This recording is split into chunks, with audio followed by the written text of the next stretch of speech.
Nova noite, seja muito bem-vindo de regresso com a análise do Afonso Moura. Vamos às imagens que lhe estávamos a mostrar, que foram divulgadas hoje pelos Estados Unidos, que mostram, Afonso, de certa forma, a forma e a capacidade do exército norte-americano. Aqui são caças a descolar, Não, sem numa dúvida. altura em que os Estados Unidos dizem que estão prontos para negociar com o Irão. Absolutamente.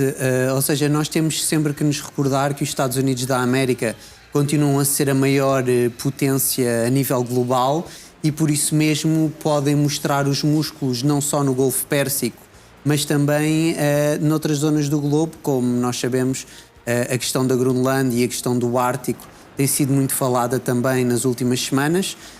E os Estados Unidos, de facto, aí nessa região mais a norte, provavelmente estarão mais preocupados, digo eu, com a Federação Russa do que necessariamente com o Irão.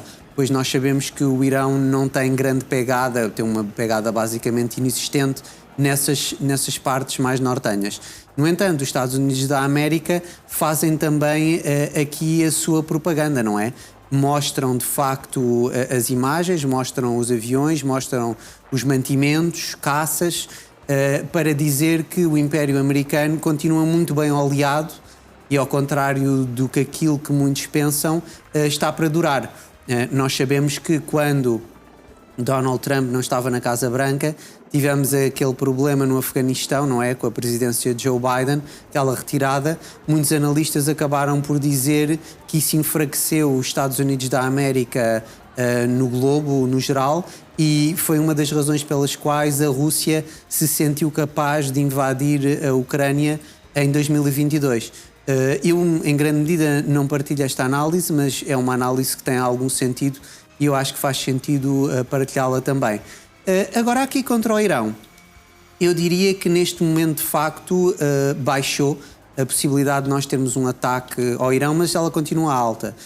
Diria que temos um terço de possibilidade neste momento, cerca de 33% dos Estados Unidos da América atacarem o Irão e 2/3, cerca de 66%, disso não ocorrer. Agora aqui as opiniões, como nós sabemos, dividem-se. Nós temos uns que acham que Donald Trump se está a acovardar face a um regime que consideram tirânico e temos outros a pensar que Donald Trump não quer de facto entrar em mais um Pantanal no Médio Oriente. Há uma entrevista recente do vice-presidente J.D. Vance a Megyn Kelly que refere exatamente isso e que os Estados Unidos da América não querem mais uma daquelas guerras que se arrasta por muito Afonso, para estar aqui novos dados também divulgados pela Associated Press acerca destas imagens, a Marinha dos Estados Unidos divulgou estas imagens no meio desta tensão entre Washington e Teherão. As imagens foram filmadas no Mar Arábico, no final de... E eu peço que coloquem as imagens, por favor, estas imagens. As imagens foram filmadas no Mar Arábico, no final de janeiro.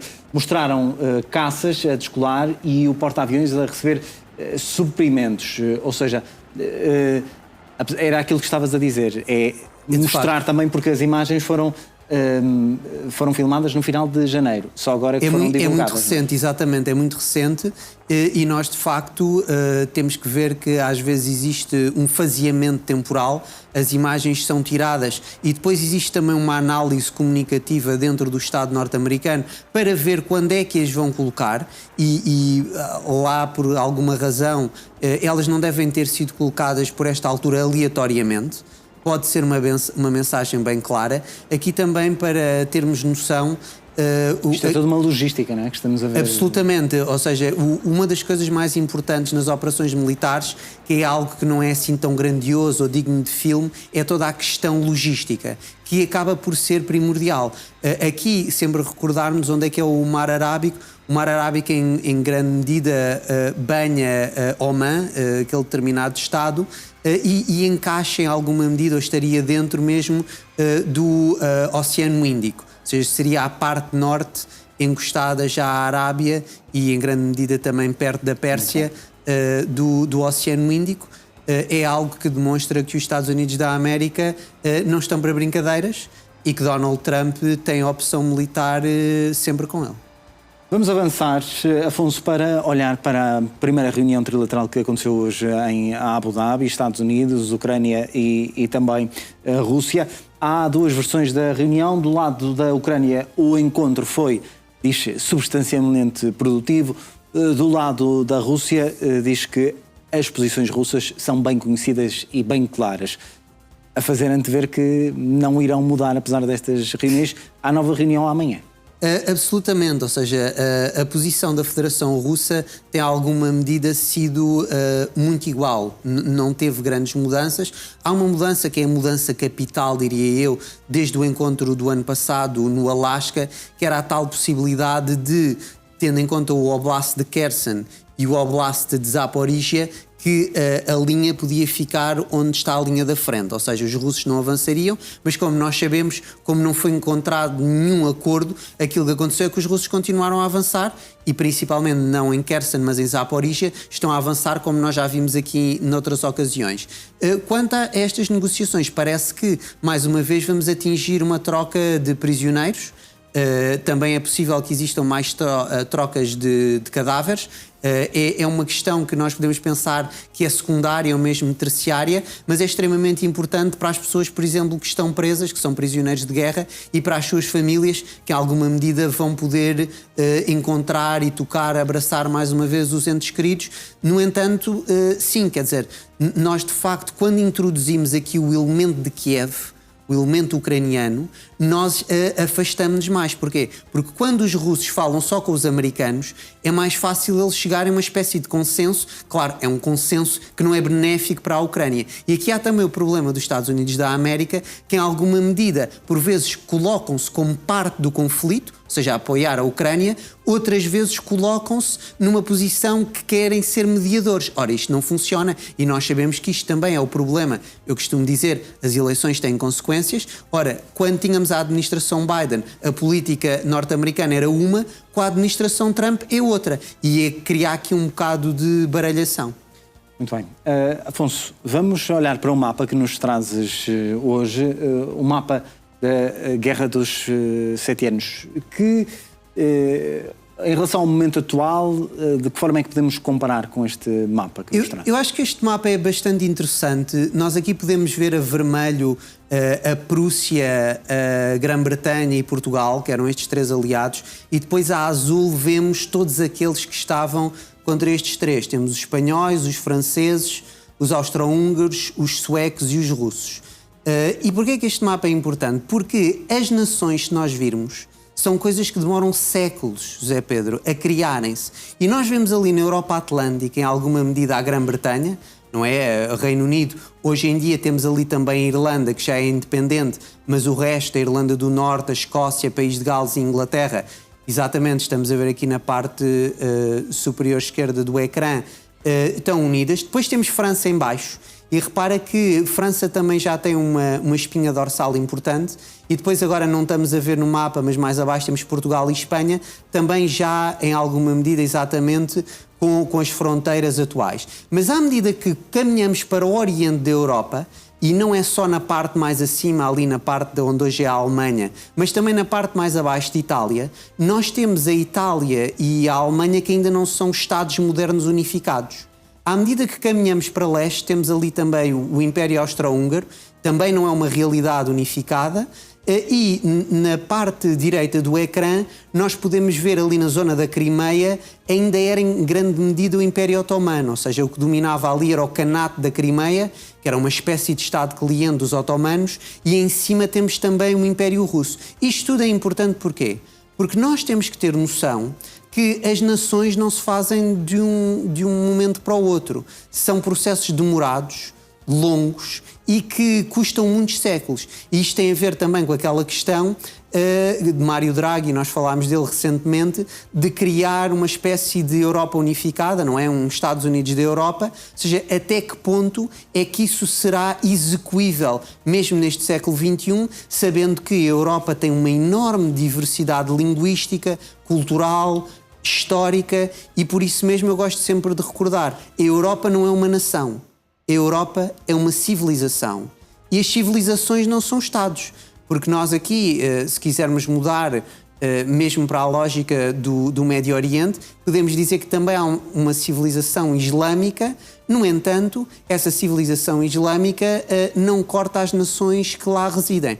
E é também imperativo nós termos noção disso, e há também aquela possibilidade de vermos, se calhar, aqui na questão europeia, uma construção, e há a capacidade de termos 6 Estados determinantes.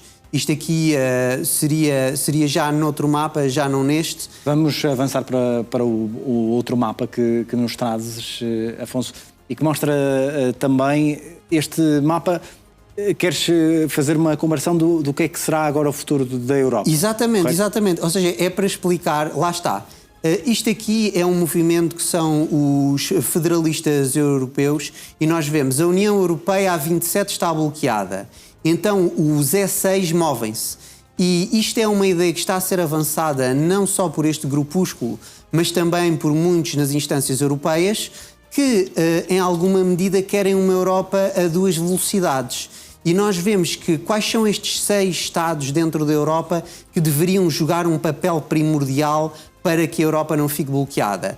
Ora, são eles a Espanha, a Itália e a França, aqui em alguma medida 3 países latinos, e depois a Holanda, também dita Países Baixos, a Alemanha e a Polónia.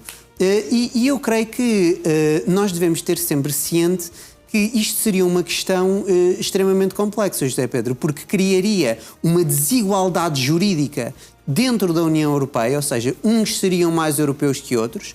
Nós já sabemos que existem grandes tensões entre o Norte e o Sul, tendo em conta, por exemplo, a questão da moeda única, mas reparemos nos 2 pontos, nos 2 extremos aqui destes 6 países. A Oriente temos a Polónia e a Ocidente temos a Espanha.